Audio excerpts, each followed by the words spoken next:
والله تعب، بس الحمد لله الواحد رجع شاف اولاده. انا عندي اولادي خلص روحي حياتي، هذا رجعت الروح لإلي قلبي هذول. قديش لك مسافرة يا خالته؟ سنتين. بعد ما تخلص هذيك الصورة سنتين وانا بستنى اللحظة هاي. تعبت عن جد، قلت لهم رماد فيش دور، بدي اروح. هذا أول رمضان بعد سنتين. والله الحمد لله. وانا طلبت من الله اني انا ارمضي هذا السنة، الحمد لله. احنا بدناش وطن اللي اهلنا يكون معنا، الام وطن، الاخ وطن، الابن وطن، غير هيك مش وطن. وبارك الله فيك، وانا بناشد كل العالم يوثقوا اللحظه هذه واحده من بين 2 مليون. يا ريت يكمل فرحه باقي الناس. الحمد لله حمدا كثيرا طيبا مباركا فيه. الحمد لله رب العالمين، هذا كرم ربنا علينا. الحمد لله.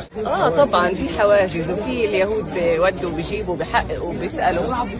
الحمد لله رب العالمين مشي بسلام الحمد لله.